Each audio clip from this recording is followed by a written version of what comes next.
Salut à toutes et à tous, j'espère que tout le monde va bien en ce beau temps en ce moment qui est très agréable.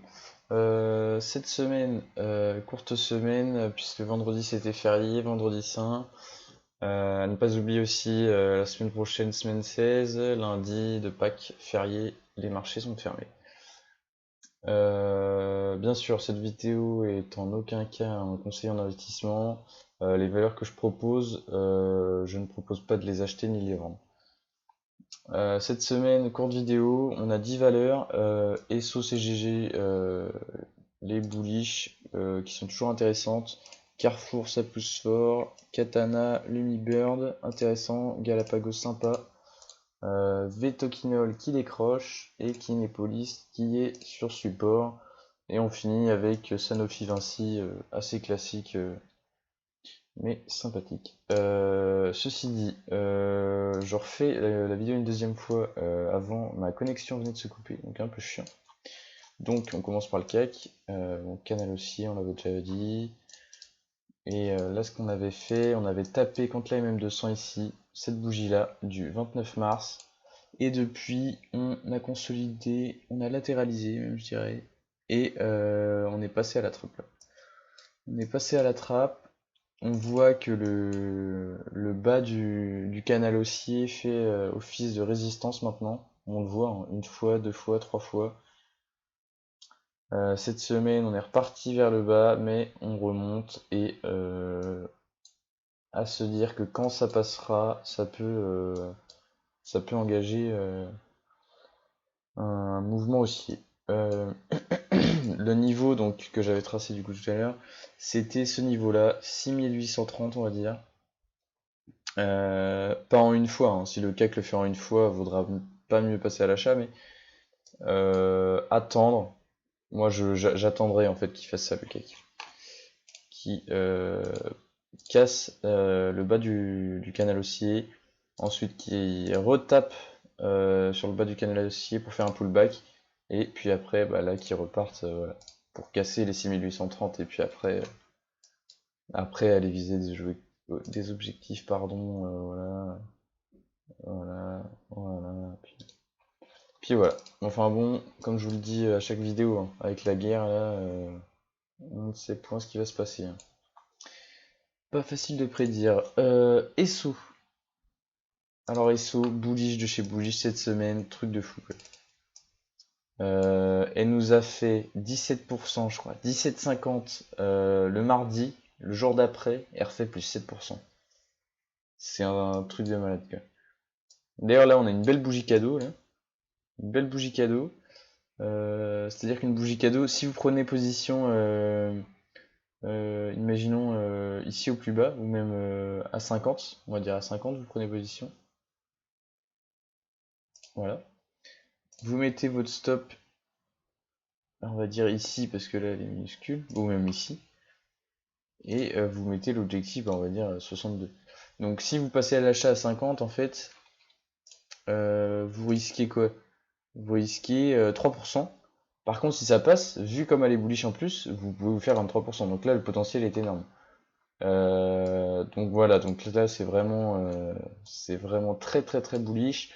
Attention aux tailles de position aussi sur ces valeurs-là, parce que vu la poussée et les volumes encore croissants en plus, ça peut amener un retournement de tendance, donc faites très attention quoi, des petites positions là-dessus. Moi je privilégierais ça. Après chacun fait ce qu'il veut. On voudrait la voir en plus d'unités de temps, voilà. Quand on la regarde en semaine, c'est impressionnant. Impressionnant, SO. Elle est vachement impressionnante, hein. On voit le retournement là. BS, latéralisation, montée, et puis là ça part très très fort. Donc on voit ce niveau là 62 que j'avais tracé qui est pertinent, qui est très pertinent à mon sens. Donc à voir ce qui va se passer, mais les volumes sont juste énormes, hein. C'est impressionnant. Bon, enfin bref, on va faire vite. CGG, moi je l'avais pas en moi parce que là c'est catastrophique pour CGG. Par contre, les niveaux qu'on surveillait, 110, 110 pardon, 1.1, Bah, on les a tapés, on les a touchés.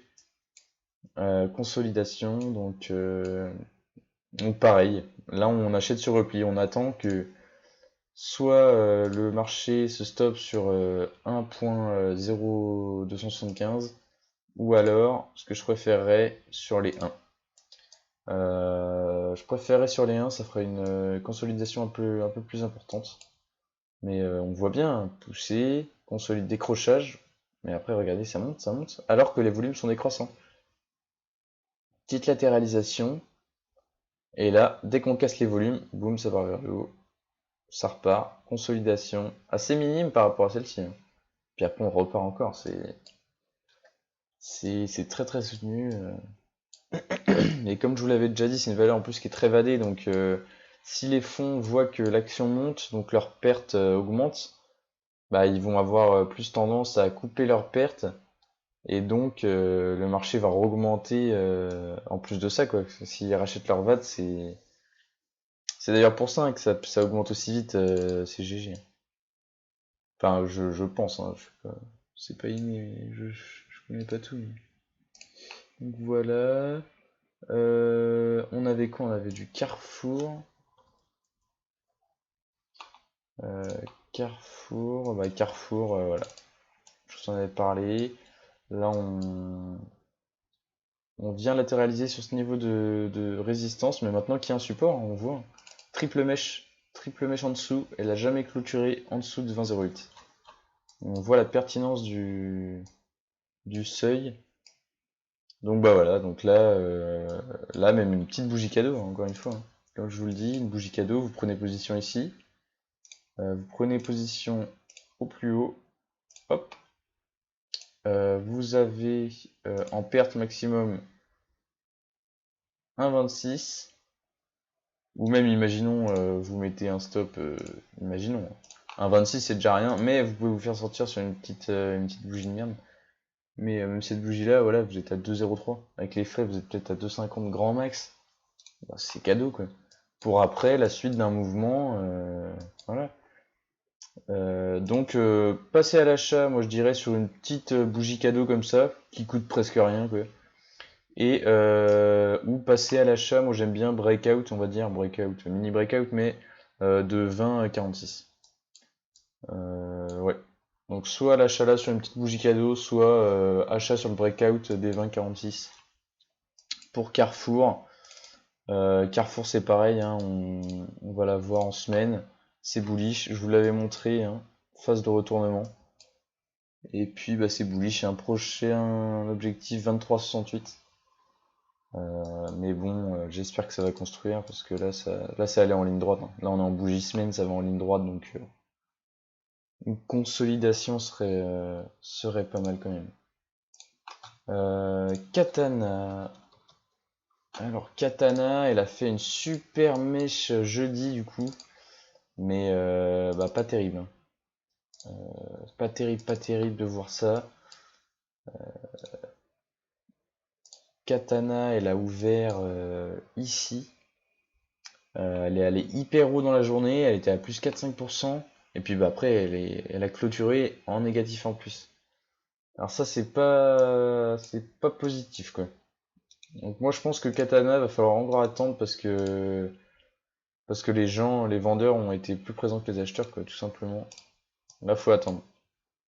C'est vraiment pas très bon. Voilà. J'ai rien à dire de plus. On a Galapagos. Galapagos que j'aime beaucoup. Galapagos. Le seuil à surveiller, c'était 61,65, pardon. Voilà. On l'a dépassé ici. On a fait le breakout. On a fait depuis le breakout 7% au max, 7,60. Et on est venu retester ces zones-là. Moi j'ai pris position à 61,65 ici au pullback en fait. Malheureusement ça n'a pas tenu. On est venu tester ce support là, 61,10. On est remonté un peu. Bon à voir. À voir. Moi, objectif, c'est 61,84. Ouais, 64,84, voilà. Moi, je sais plus, ça me fait 5%, je crois. Ouais, voilà, ouais, 4%, je crois, en gros, sans les frais. En gros, un peu plus de 4%. Donc sympa. Aussi l'avantage, hein, ça c'est pas non plus super risqué comme action. Privilégier les stops courts. Mon stop a été touché, mais j'ai pas mis l'ordre. Donc au lieu de me faire éjecter du marché, bon, on est encore là. Après, comme je vous dis, hein, chaque valeur, attention, mettre les stops sur quelle valeur, quoi. Les stops fixes et les stops clôture, quoi. Je vais vite fait rouvrir mes valeurs parce que j'ai zappé. Merde, c'est pas ça. C'est pas ça. Alors attendez, YouTube, analyse, semaine 15. Voilà, ça devrait être ça. C'était l'Humibird que je voulais vous montrer. L'Humibird, elle est sympa. Moi, ce que je voulais vous parler, c'est que l'Humibird, dès qu'elle est dans cette zone-là, bah il y a de l'achat. Il y a de l'achat. Donc en fait, c'est pas très... C'est con hein, ce que je vais dire, mais c'est pas très compliqué en fait. L'Humibird, on voit que dès qu'elle est dans cette zone-là, bah elle remonte. En fait, on pourrait même dire qu'elle est dans un range, hein, l'Humibird. Hein. Et en plus, elle est clairement dans un range. Tac. Donc bah, on fait quoi? Bah, on s'amuse. Avec les valeurs comme ça, bah, on achète en bas, on revend en haut. On achète en bas, on revend en haut. C'est pas plus compliqué que ça. Avec là ici on se serait fait éjecter. Bah après c'était l'Ukraine cette période-là, mais voilà. Typiquement ouais ici je sais pas en dessous de combien de pourcents on est. Ouais 2,25. Ouais on pourrait même le mettre un peu plus bas histoire d'avoir moins 3% en dessous du range. Mais donc intéressant que cette valeur-là intéressant. Intéressant de faire ça, quelques pourcentages assez faciles. C'était pour vous montrer la pertinence d'un point sur certaines actions, quoi. On voit que là, la zone est superbement travaillée. Parce que c'était aussi, c'est très aussi un Unibird, mais là, elle est allée beaucoup trop haut en excès. Donc là, elle a rebaissé. Et là, c'est clairement une latéralisation sur des niveaux clés. Après, si on veut passer à l'achat pour le futur, moi j'attendrai un breakout sur 21,70. Puisque c'est le plus haut ouais, de mi-janvier, quoi. Donc j'attendrai un dépassement de 21,70 si vous voulez passer à l'achat encore une fois sur le moyen terme. Vetoquinol qui s'est pété la gueule suite à une mauvaise nouvelle. Vetoquinol que j'aime bien en plus. Mais là, il n'y a rien à faire. Moins 11% et c'est pris une petite tarte. Qu'il l'a directement mis à l'extérieur de son canal aussi. Donc, opportunité ou moment de vendre, je ne sais pas. En tout cas, ça, je vais la surveiller lundi parce que faut voir comment ça trace. Faut voir comment ça construit, quoi. Donc, à voir. À voir, à voir. Parce que si ça baisse encore, bah, il se peut qu'il y ait beaucoup de ventes. Parce que je vous rappelle, là, c'était presque un volume historique qu'on a eu le 17 mars. Je vous en avais parlé dans une des vidéos. Et donc, si toutes ces personnes-là sortent, ça peut. Bah, remarquer, en fait, elle est en doji. Ouais, ouais, je sais pas trop. Non, mais enfin, ouais, faut attendre. Vetoquinol, faut attendre. Kinépolis. Kinépolis Group. Voilà. On a un beau support ici qui a été retesté. Bah là, qui a été retesté une fois. Tac. Pullback.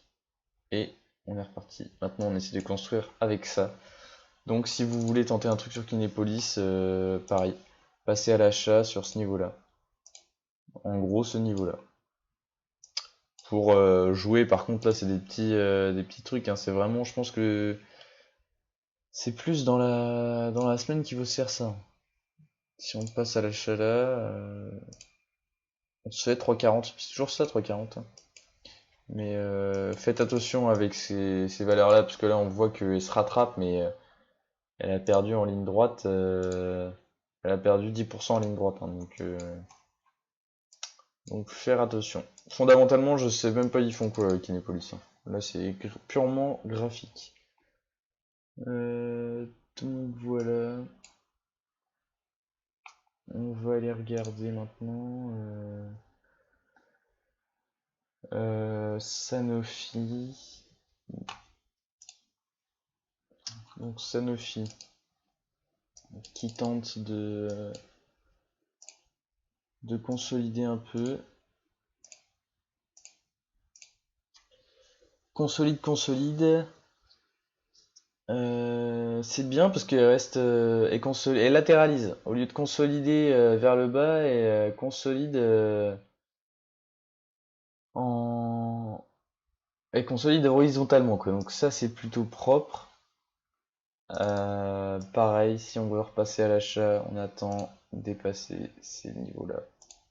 106,66 pour avoir un gros mouvement derrière plus pertinent. Là, pas grand chose à faire sur Sanofi. Attendre. Si vous en avez en portefeuille, bah attendez. Moi personnellement j'en ai, mais c'est tellement pour le long terme que moi je laisse. Tant mieux, remarque, hein, tant mieux que ça pump, mais bon. Mais bon, voilà, rien à faire. Vinci, je vous avais proposé un plan, je ne sais plus trop quand. Si, sur achat à 88 ici. Sanofi, Vinci, pardon. Vinci, bof, elle a revendu, hein, c'est con parce que là, c'est vrai qu'elle a perdu énormément la dernière semaine, elle a perdu presque 10%. Elle a essayé de se reprendre, mais derrière ça repart. Donc est-ce qu'on va revenir encore tester cette zone, ce support oblique, à voir. En tout cas, Sanofi, c'est toujours intéressant pour le long terme, mais pour moi, elle est pas assez chère, hein. Pour moi, elle est un bon prix, hein, en ce moment. Quand on regarde, le passé de Sanofi, franchement, elle est pas assez chère, hein. Parce qu'elle était bullish, elle est bullish depuis qu'elle est en cotation, presque. Elle est bullish depuis le 20 octobre 2018. Et elle monte et monte. Après, le Covid lui a fait mal. Depuis, on a construit. Euh, mais, remarquez, ce support-là est magnifique, hein. Une fois, deux fois, trois fois, quatre fois, et on l'a cassé, on le reprend, on le casse. On est encore dedans, remarquez, en bougie semaine, là. Donc là, on a fait le pullback. Non, mais c'est propre. Non, honnêtement, c'est propre. Bon, écoutez, moi, je vais vous laisser là. Je vais vous souhaiter une bonne fin de semaine. Et puis bah, la semaine prochaine. Bon, allez, bonne semaine à tous.